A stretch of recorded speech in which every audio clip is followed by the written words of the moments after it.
Happy National Small Business Week, and welcome to our Get Capital Ready session, where we'll talk about how to get your small business accounting, finances, and back end in order to receive the capital you need to grow your business. I'm Brandon Andrews. I'm CEO of The Inexorable. I've spent over a decade doing casting for Shark Tank and other business shows on television. I've met thousands of entrepreneurs during that time in the US and around the world, and I know how important small businesses are to the local communities they operate in, to national economies, and of course to our global interconnected system. In the United States alone, there are about 33 million small businesses. Those 33 million small businesses employ well over 65 million people. Almost half of the working population in the United States works for a small business, and the U.S. Census Bureau has reported from 2013 to 2023 that small businesses generated 55% of the net new jobs. That continues a decades long trend of small businesses generating the majority of new jobs in the United States. That's why it's so important that entrepreneurs get access to the capital they need so that small businesses can again have that impact on local communities, on our national economy, and again on our global system. Tonight, we're joined by Bags CEO Daniel Taylor. Daniel has raised funds for a number of businesses of his own, millions of dollars, in fact, to build Bags. And he's helped a lot of entrepreneurs access capital that they need to be able to grow their businesses. Daniel's going to share some tips that he's learned as an entrepreneur raising capital and also as the CEO of Bags, helping other entrepreneurs access capital. Really excited about this conversation because it's a critical one. It's one of the top questions I get from entrepreneurs these days. So, without further ado, Daniel, welcome to our Get Capital Ready session. You heard me list off some of the stats around small business, but why do you think small businesses are so important? Uh, First of all, Brendan, I appreciate you having me on, and thank you for everyone when listening. Um, the truth is, small businesses are really sit at the center of our communities. They create jobs, help individuals make a living doing what they actually want to pursue in life, um, generate wealth potentially. Um, and the truth of the matter is that small businesses, they are how capital becomes circular in each local economy, right? Like that's how a dollar stays in the community. And when we started Bags, our mission was, the problem that we wanted to solve was that what limits growth for a lot of small businesses isn't necessarily demand for their products, goods, services. It's that they can't meet demand due to a lack of access to certain types of capital, and that if we could increase their access to capital, we could remove that growth ceiling and allow businesses to get to that next level, um, but really do so in a way that's sustainable, a way that like sets businesses up for success and isn't just a, hey, here's a check, good luck. Because like, truth of the matter is like getting the money is just the first part. Spending it the right way towards things that generate revenue and cash flow, managing it appropriately, like seeking more dollars already. There's so much there that it has to be a journey. And so, what motivates me is trying to help businesses get on that journey. Yeah, Daniel, that's so true, man. And I know that topic is something that a lot of entrepreneurs in the audience today, I know we have entrepreneurs joining us from around the country, are going to want to hear more about because it's not just qualifying for capital. So that equity investment, that loan, that crowdfunding campaign, whatever the capital resource may be, it's showing that you can use capital efficiently and effectively to be able to reach business goals, grow your business, and generate more value. And of course, if you're talking about debt capital, being able to pay something back. And sometimes you can be doing the right thing as an entrepreneur in terms of running the business day to day. But if that's not showing up on the back end, if that's not showing up in your bookkeeping, then sometimes the capital allocators can kind of get a different idea. So looking forward to diving deep there. I know you have a great presentation here for us. Before we get into that, again, welcome everyone to our Get Capital Ready session. I'm Inexorable CEO Brandon Andrews. We're going to talk with BAG CEO Daniel Taylor about getting capital ready. Uh, Daniel is going to do a brief presentation going over some tips and tricks for financing, and then we'll go into some Q&A. So if you have a question, feel free to drop that in the chat. And of course, whenever I do a session, I always like to hear pitches from entrepreneurs, and so we'll do that towards the end of the session. And so with that, Daniel, let me turn it over to you. Again, thank you so much for joining us. Excited to hear some of your experience and learn some things about getting capital ready. Take it away. Awesome. Thanks, Brandon.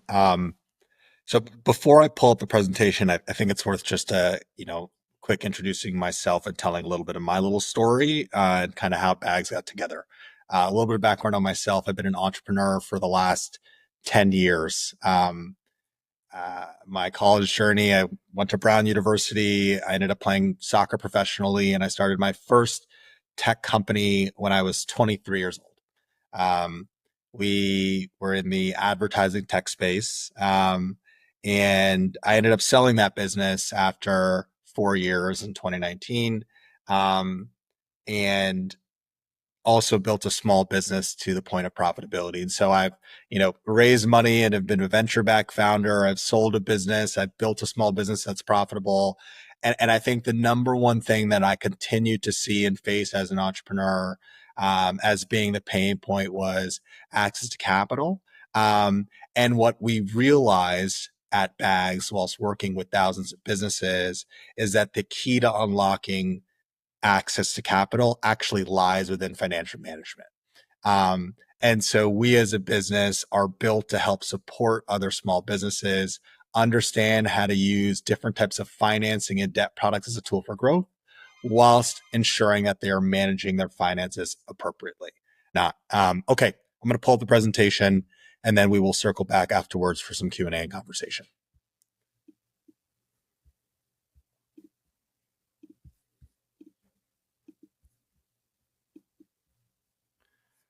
Perfect. All right, let's kick it off. And then if there's any issues, I'm sure it'll come back around. One thing worth noting about Riverside, it's an incredible platform. We will be distributing this content afterwards as well. So if you miss anything, don't worry. This will definitely be distributed to you afterwards.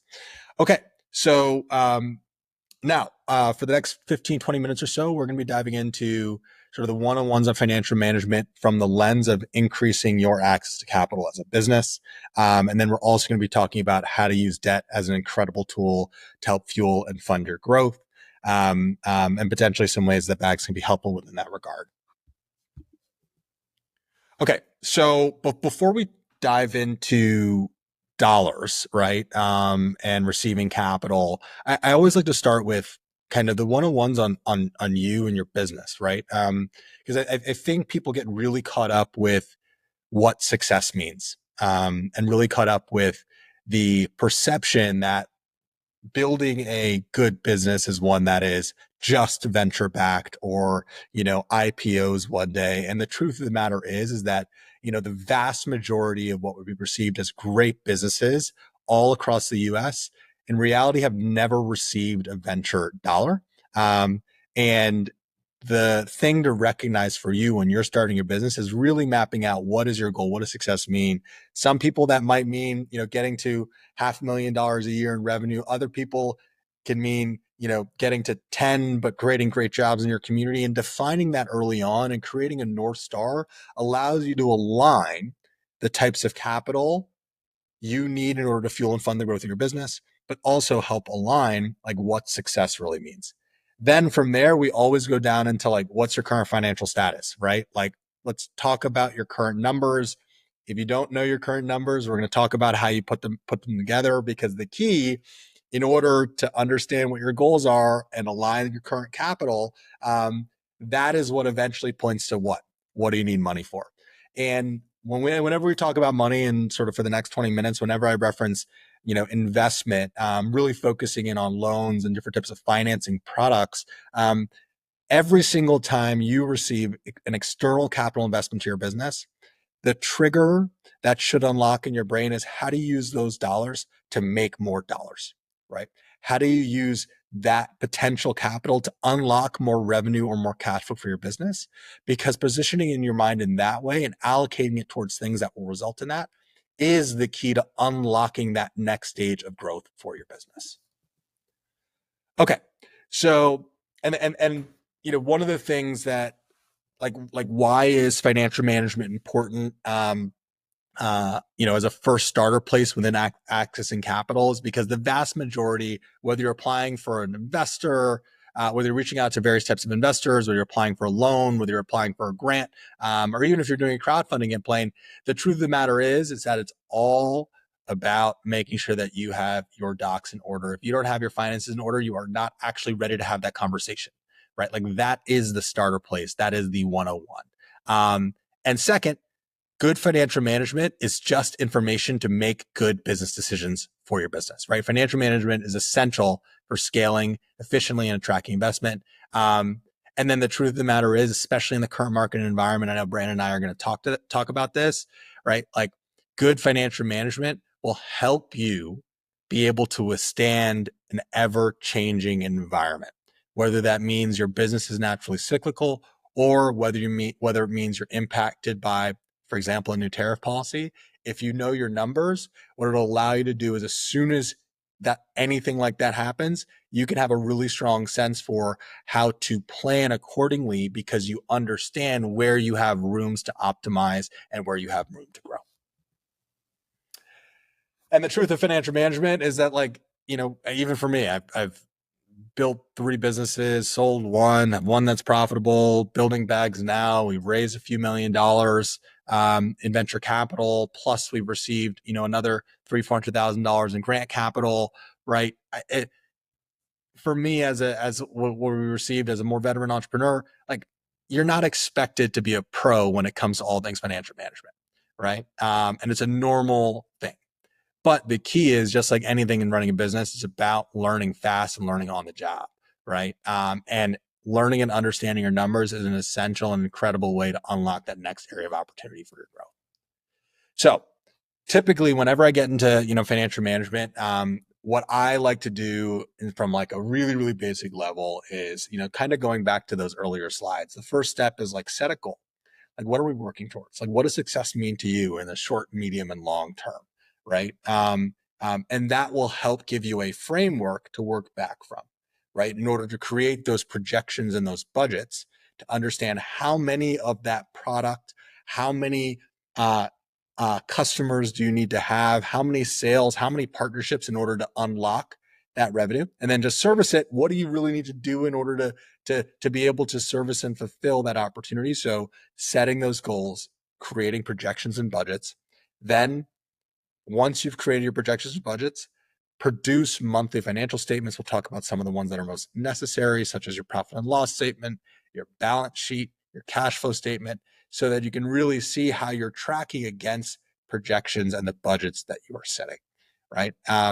And then the last thing is, like, make sure you look at that data every single month. The number one thing I suggest every small business do when they're thinking about financial management and potentially thinking about it being a little overwhelming is starting by just setting a block 1 day per month for 2-3 hours where you go through the numbers, break it down, every dollar and cent that you spent, every dollar and cent that you earned, and understand where and what drove that, so you can make better decisions. A lot of what our platform at Bags helps businesses do is visualize their financial data in a way that's useful and valuable to them.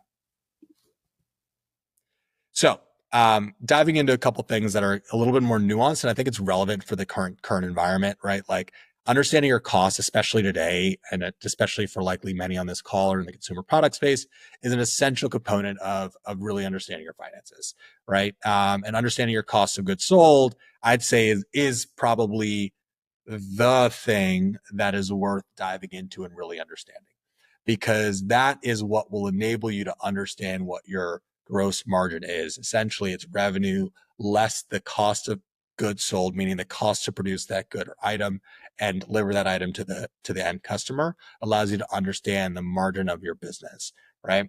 The truth of the matter is that a lot of businesses, when you're early on, your margins aren't as great.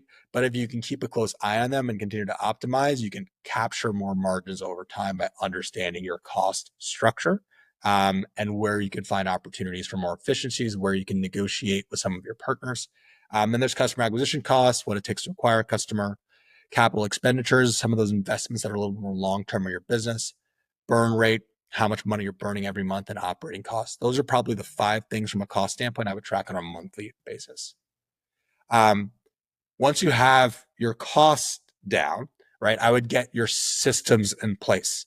I would build an initial growth model. Again, start with what your growth goal is, right? You can either look at historics to influence growth, or you can look at the area of opportunity for success. Define what success is and then build that growth model within Google Sheets. Honestly, it's a very, very easy way to just sort of get numbers on a board. If you need help doing that, something that we do, it's something that you can get a third-party partner to help you do as well, to really understand your growth projections as a business, revenue and what's driving it, COGS and what it takes to fulfill that revenue, operating expenses, what it takes to operate the business, and the potential net profit of that business going forward. You don't need to be profitable in that one, but you should be able to pave a path towards that profitability. Next, create a QuickBooks account and reconcile your transactions each month. Truth of the matter is, most business owners aren't accountants. Partner with a firm either like Bags or other firms. There are incredible other firms that exist out in the market who will help you reconcile your numbers every single month so that you have correct and accurate books, right? The key is accuracy. The key is not tax optimization. The key is not, no, it's about getting accurate books so that you really know where every dollar and cent went and where it came from. Then every month track budget versus actual, right? Within P&L, balance sheet, and cash flow statement. And then lastly, I would say is practice reporting against key performance indicators. Like, what are the actual most important things that drive the growth of your business?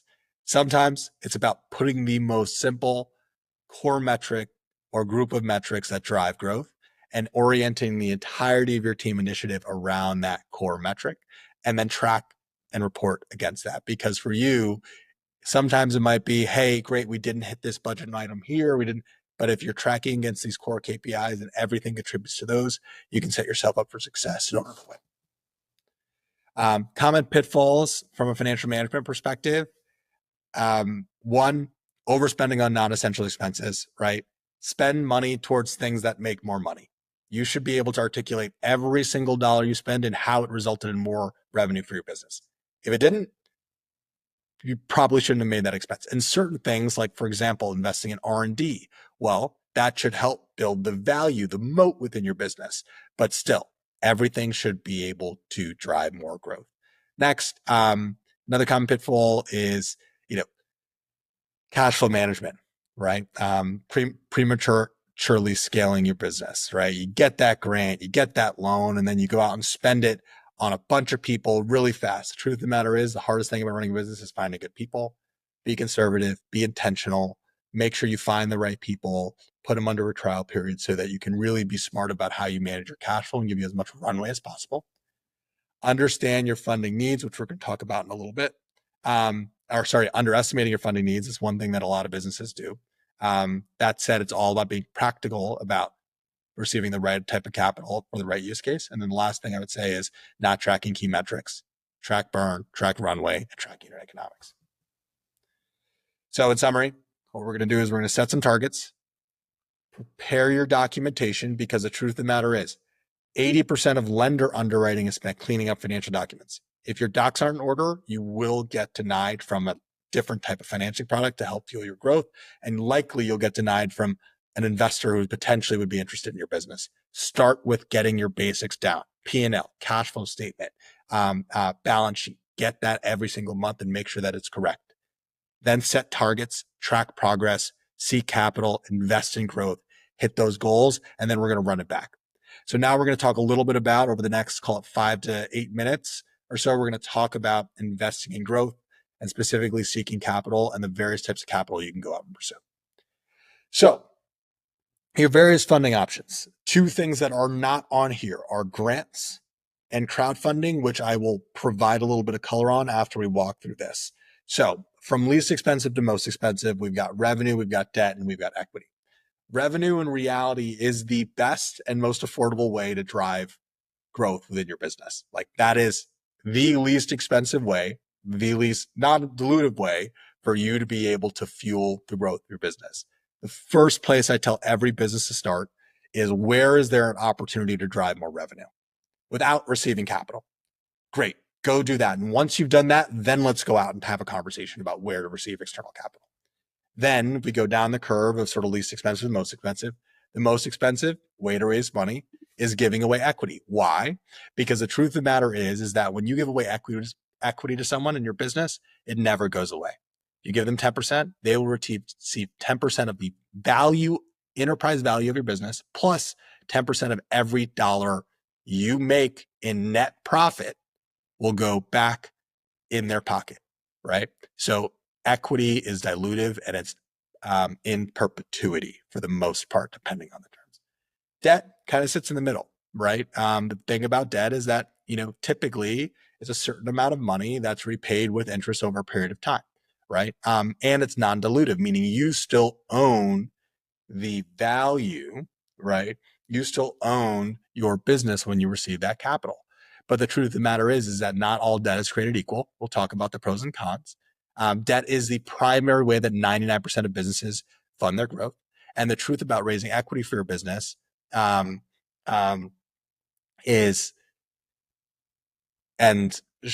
the truth about raising equity in your business is that most venture capital firms and angel investors want to invest in things that have an opportunity to be $1 billion business, right?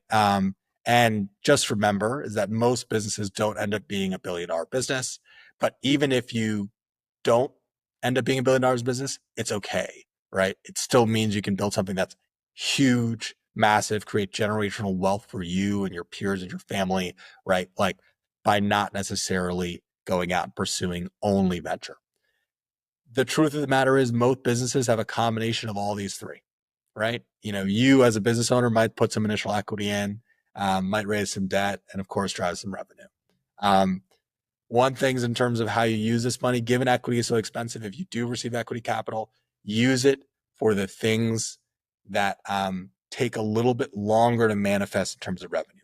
Invested in like the moat of the business, the R&D, that should be used for the things that manifest in terms of revenue and cash flow quicker, right? So that's how I'd be thinking about the two different products and where and how you could use them.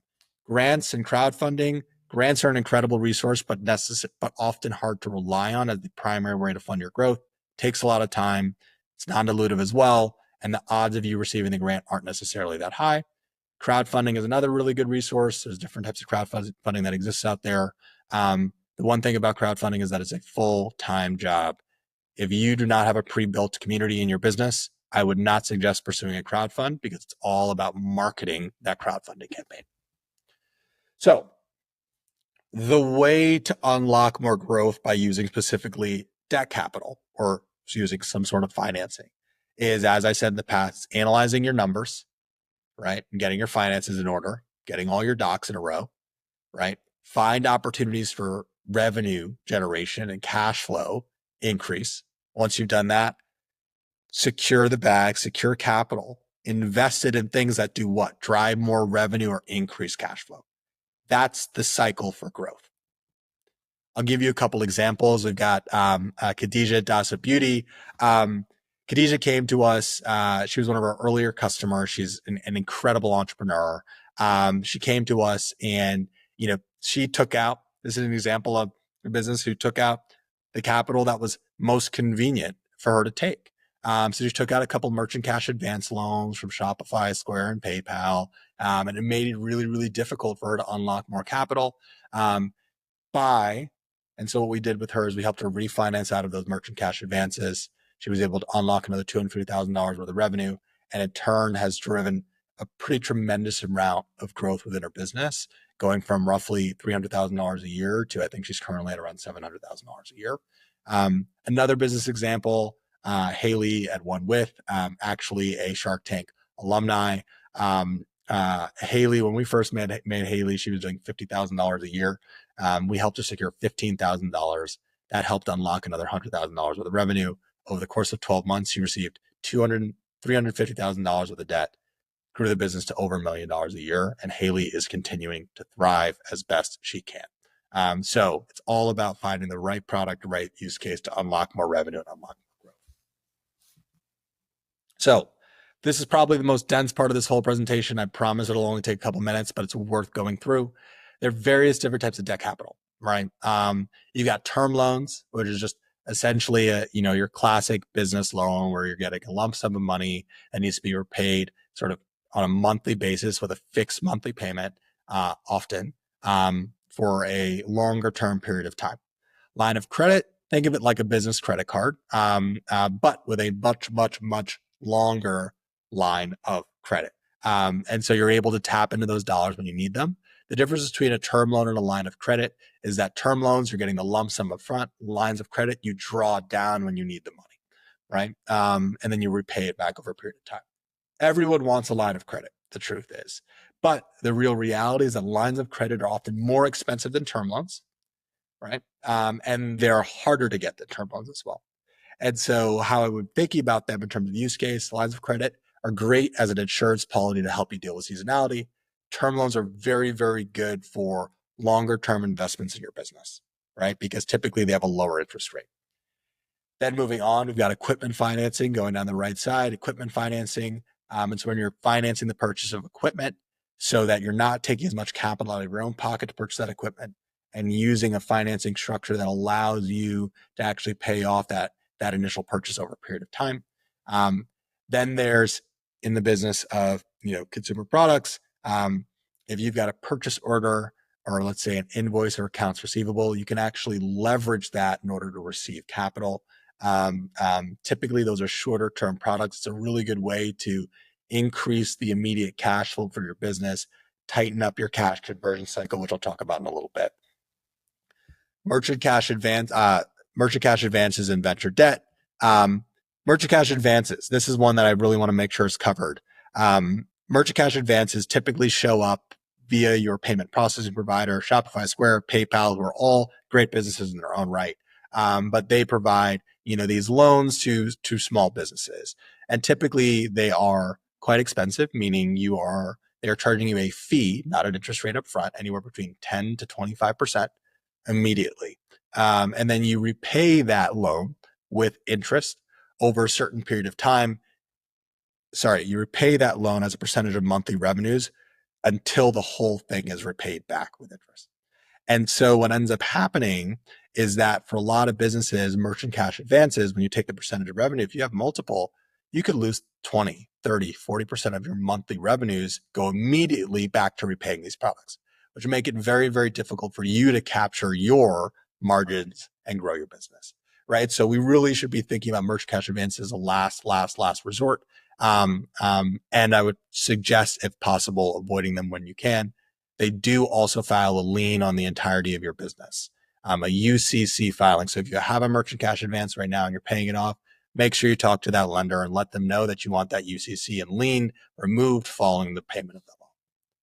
In terms of the types of lenders, there are various types of lenders. Every single business on this call should look up CDFI, Community Development Financial Institution, in their state or city. CDFIs are the most affordable place for a small business to get a loan in the United States. They are nonprofit lenders who are built to lend to actual small businesses, right? So make sure that you are aware that CDFIs and which CDFIs exist and build a relationship with them before you need it. Of course, community banks are another really good resource. The larger banks, the Chases, the Wells of the world, great banking institutions for other things. They're not necessarily the best in terms of receiving small business loans. But of course, have a conversation with them if you bank with them. There are fintech lenders, and then there are, of course, private lenders as well. Those are sort of the places where you can receive some capital. Pros and cons of debt.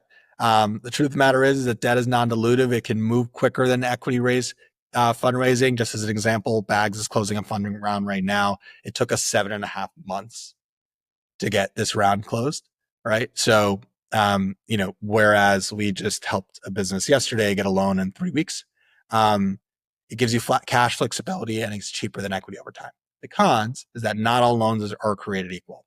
The key in the name of the game is find the right loan for the right use case, and then make sure that you're prepared to receive that capital and can really see that you can repay it.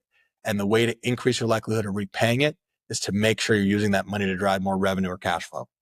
Personal credit is something that's often considered, not required, right? The truth of the matter is, on the personal credit side, is that it's unfortunately easier for a lot of lenders to lend against personal assets than they are business assets.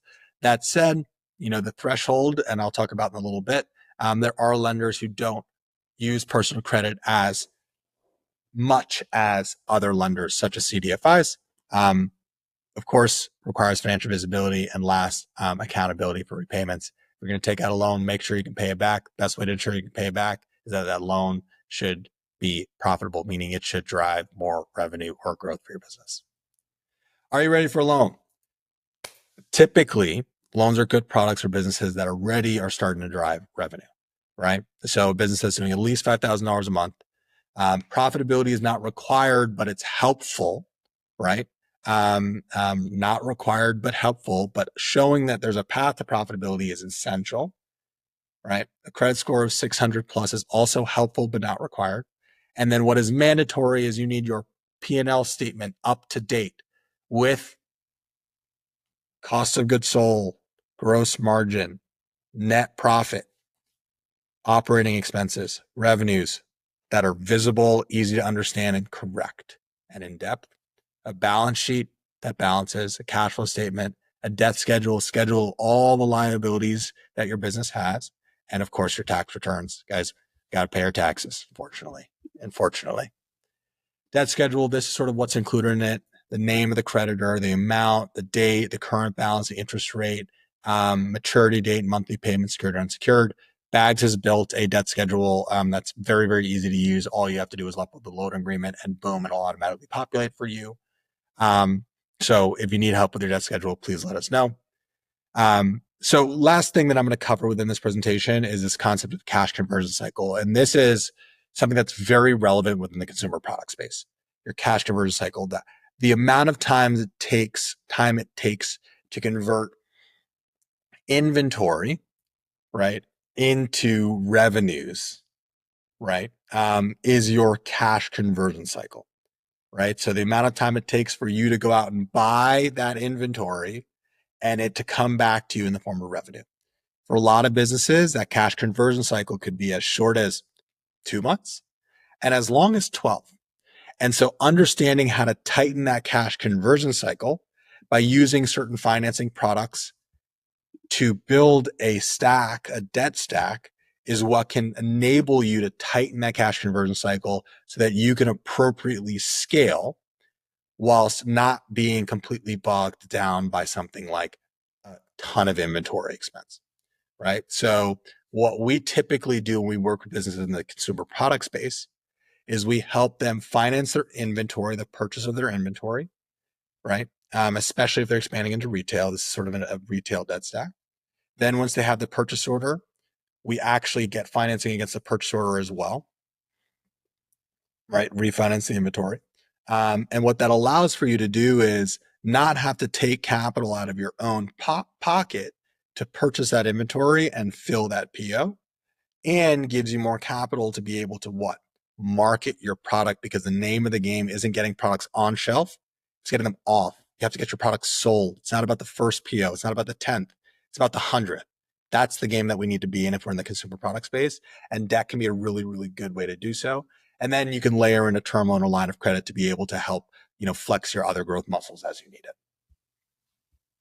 One thing worth noting here, in terms of CPG and how the market's changed, venture capitalists within that space specifically are no longer as interested in funding and in investing their money to solve your inventory or marketing expense issues. They want their dollars to be used towards the moat of the business. So debt should be an addition to the venture that you raise and give you more leverage in the venture conversation, because now what you're saying to them is, hey, I can grow without you, right? But if you want to invest in my business, I can use your capital to really invest in my moat. So a couple of things to remember, good financial management increases your likelihood of growth and increases your likelihood of getting access to funding and financing and the various types of financial products you need. There should be a direct correlation between debt financing and revenue and cash flow growth. Remember, you've received capital from an investor, use it to drive more revenue or cash flow. And then lastly, start thinking about financing before you need it. It's about being proactive, not reactive, and take the current environment, everybody. In the current environment, especially when there's some uncertainty, it's about making sure that you've got the capital within your account to be able to withstand whatever storm is currently upon us and move forward over the next 12, 18, 24 months to continue to grow and optimize your business. Because the name of the game right now, if the tide is out, is staying afloat. Because if you're still afloat when it comes back in, hopefully you'll have a really good opportunity to win. And lastly, and I know Brandon and I will open up to Q&A now. Bags is here to help. We're a full suite financial management solution to help businesses just like yours manage their finances, bookkeeping, accounting, payroll, bill pay with embedded access to capital. We have over 60 lending partners, $12 billion of available credit. We've helped originate over $50 million of different types of loans. Average business that use Bags goes 250% year over year. The reason why is because we're really, really, really good at what we do and helping businesses understand how to use debt for growth. Pause. That's it. Brandon. Wow, Daniel, thanks so much for that presentation. I learned a couple of things myself. What you said about stacking your capital to be able to multiply the positive impact of what you're doing from a financing standpoint, really great advice. And of course, being careful about some of these loan options that are available. I know at the end of the day, entrepreneurs kind of do what you have to do to make your ends meet and move your business forward, but definitely important to look out for those things. We're going to open it up for questions, but before we do that, I have a quick question. We're in such a dynamic environment when it comes to the market, when it comes to capital markets, when it comes to tariffs and trade. Um, as an entrepreneur, it's not just that tariffs or the regulatory things may make things more expensive. It's how do I plan from a capital standpoint if I don't know how much things are going to cost in 3 months or 6 months or a year? How do I know how much capital to actually ask for? Do you have any thoughts on that? How do we, as entrepreneurs, navigate this dynamic environment when anything could come out of the White House or anywhere else and really impact markets?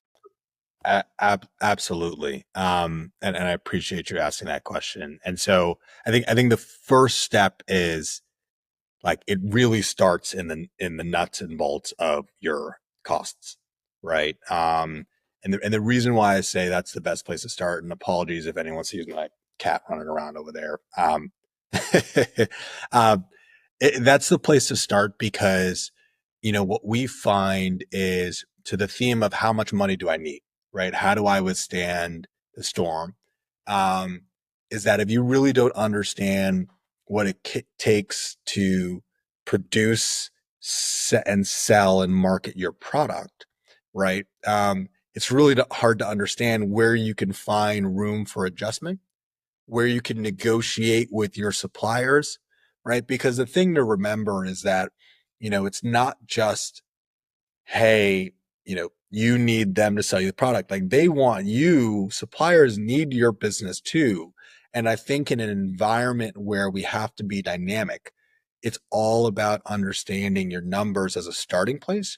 And then from a how much money do you ask for perspective, there's actually an equation in terms of how much money you could qualify for, right? Based off of how big your business is, how much revenue that you're currently driving, the various sort of other aspects from a financial analysis perspective.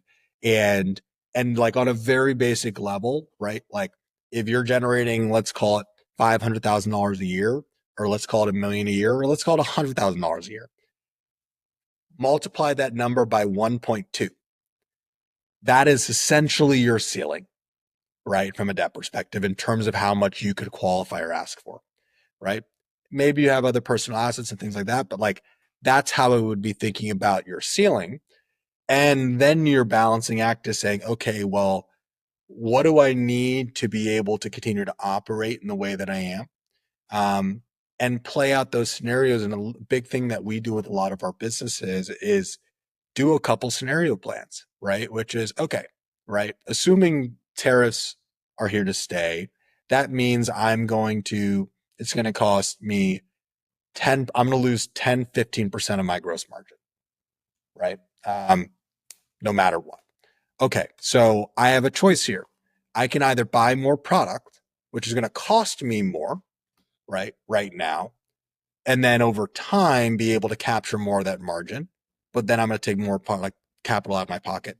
Or I can not purchase as much product, but then potentially have a risk of not having enough capital, not having enough inventory to meet demand.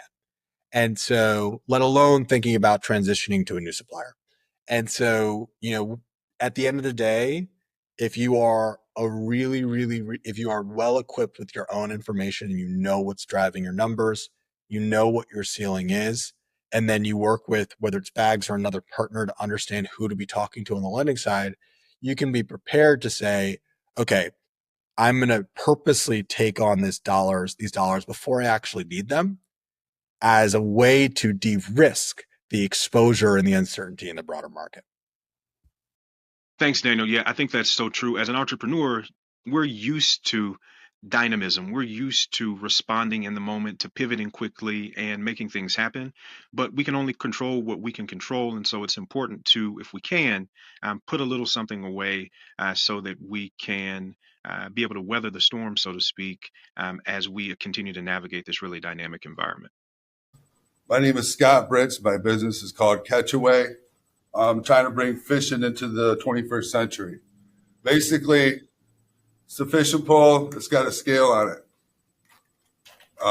Sorry. It weighs and measures your fish. I got a utility patent for the inches and feet on the pole, as well as the digital scale. Hook comes out, you weigh the fish, you measure it, and then I also have IP for Bluetooth. I want to create a Facebook for fishing, like an international leaderboard. And people can connect, and it would help with like the DNR to get an understanding of what's being taken out of our lakes. I want to bring the inside outside and the outside inside, if that makes sense. You're not going to take people away from their cell phones, but the people are going to take the cell phones and they're going to fish with them. And what do when they catch a fish? You weigh it, you measure it, and then you upload it to the social networking platform. And that's what I'm trying to create, an international leaderboard, like a Facebook for fishing. And that's basically it. I've had the patent.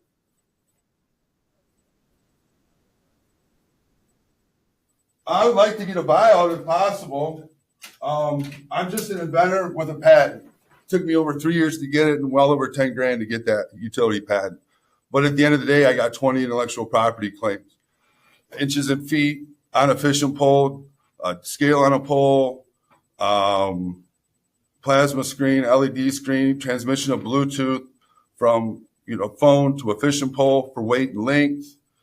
I was really happy with my attorney. He really, really did a good job. It took over 3 years back and forth at the examiner.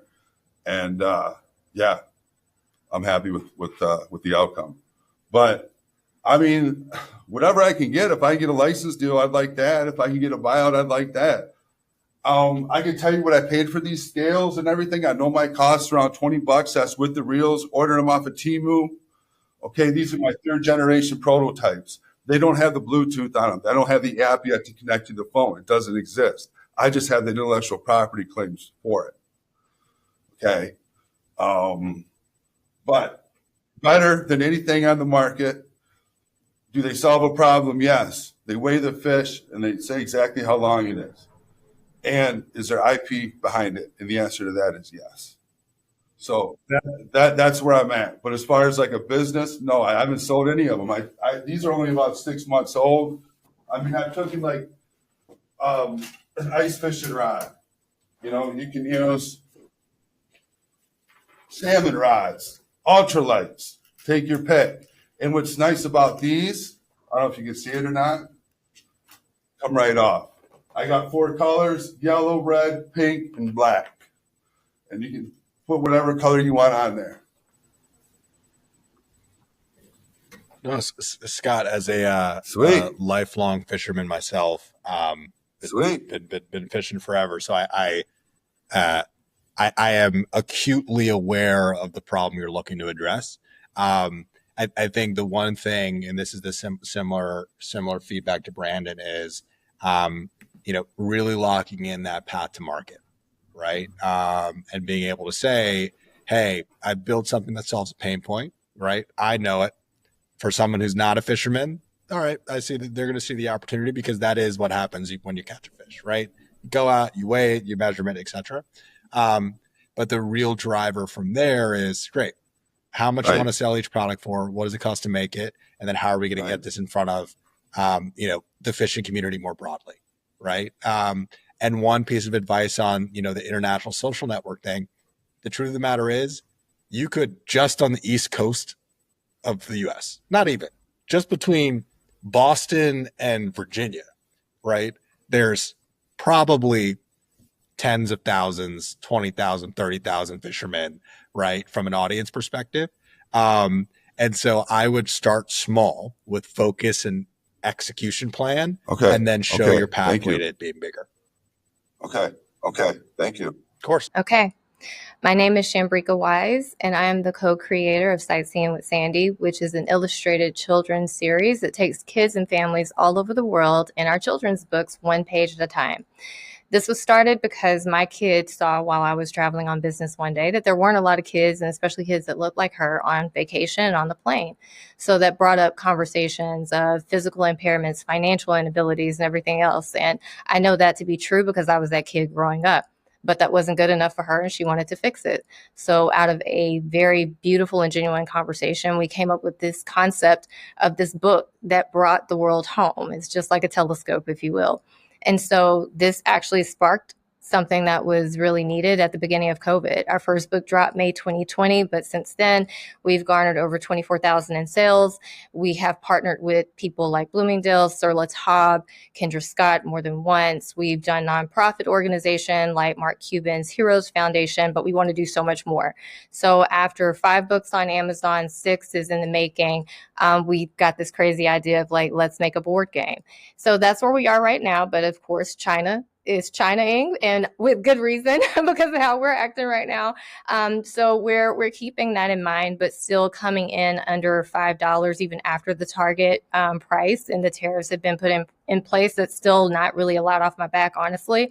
But that's something I'm going to need help with. So understanding the market today at $14 billion in the game board industry, and seeing what it's going to be in 2032 at $32 billion. Brandon, I'm doing the thing you don't want me to do. Tapping into 0.025% of that is going to be right at $1 million. But what $100,000 investment at 12% equity, if that were the rate, I wanted to go, that would give me the opportunity to produce enough board games to more than 10x someone if they were to invest that within me. Touch over 10,000 unique customers, I would be able to definitely get that conversion back. And then that also opens up the doors to licensing, like toys, animation. I own the IP for, every book. So every book is copywritten. The book in itself has a trademark, and I did that myself as well. The board game has a provisional patent that's in place, just holding the IP right now. But with the funding, because I don't want to spend almost $10,000 on legal fees unnecessarily, but seeing where, we could get with the board game, with the funding, we would absolutely go in with the non-provisional patent so we can, protect that way of play. So I just, again, I'm writing for the customers that were just like me. I know I'm the right person for it. Again, I bootstrapped this, I hold all my equity, and it's just been a wonderful ride with me and my girl, but I want to go more. Thank you. Thank you for that pitch. I thought you did a really good job of starting out with a story, right? And making it personal and relatable to you, and tying it into the opportunity, how and what you're selling, and kind of where you're going. Um, what I would say is, and this is always the hard part about, um, uh, being entrepreneurs where you see opportunity, is there's one side of it, which is, hey, you have a business that's actually made revenue right now, and we're making an adjustment into the different space, right, which is in the gaming space. Yes. And love that as an opportunity for you from an expansion standpoint. But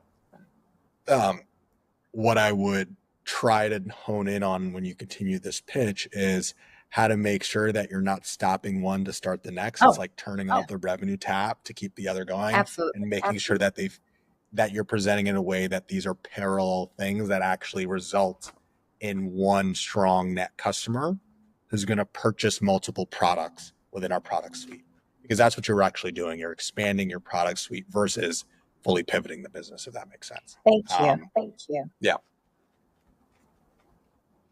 And I did my profit margins. I know we're at 7.6 books, and that's customer. For boutique stores, we're on the side of 40%. But major retailers, if we could get into those, I would estimate that about 50%. Awesome. Super cool. Thank you. Thank you. You had a great start.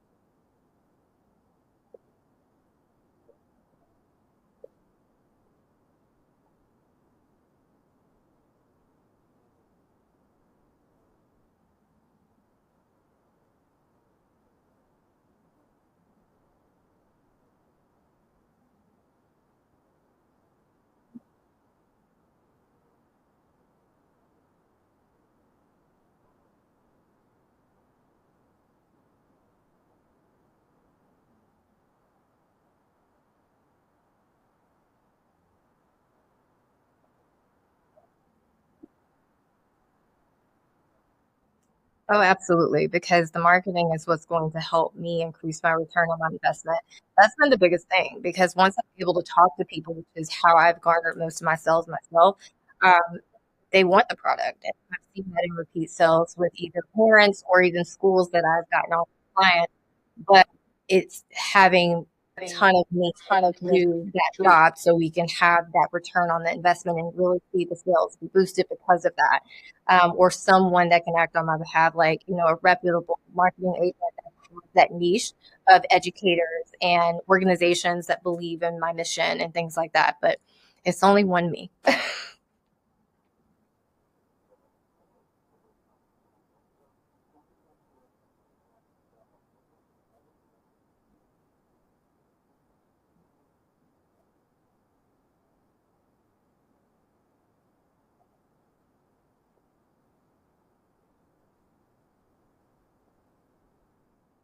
So books have been very interesting, Brandon. It's not like a typical product like the Scrubby, Mr. Scrubby, that did so well off Shark Tank. Um, I have learned that a series sells much better than just one book by itself because it keeps people coming back, or they have multiple things to fall into. And I personally am not a fan of subscription models, so I have offered them as a bundle pack, and I make the prices very attractive in that capacity. But that wasn't until, like I said, 2020 was our first book. And so I literally just started kind of going hard within the past year and a half, 2 years. And that's where we've seen the 24K, because I did get, schools and organizations to come on board with that.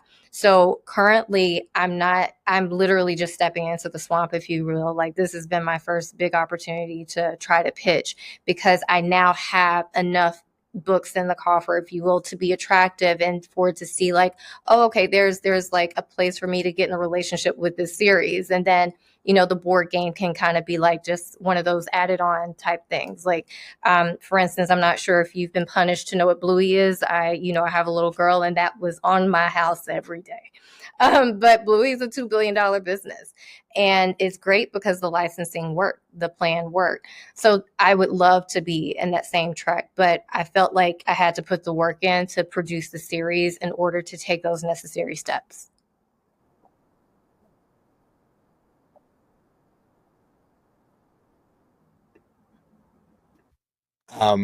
Really, really great question. Lakia, thank you for asking it. First of all, I'm absolutely pro pay yourself, right? I'm also pro not necessarily leaving your day job until your business can afford to pay yourself, if that makes sense. And the truth of the matter is everyone's personal circumstance is different. What I would typically do when you're looking at investment in the business, and whether it's a lender or a business owner, right? Like, your capital into the business is either coming in one of two ways. It's either coming in as owner's equity, right? Meaning you are investing equity into your own business, right? Which is you're actually making your business more valuable because you're investing that equity. Or you're like, it's a shareholder loan, right? Like, you're lending your business money that you're going to repay over a period of time. One thing to keep in mind, though, is that when you lend your business money, right, and you apply for a loan, the lender is going to go, oh, well, you already have a loan, right? I need to sit above your loan in order to make sure I get paid back first.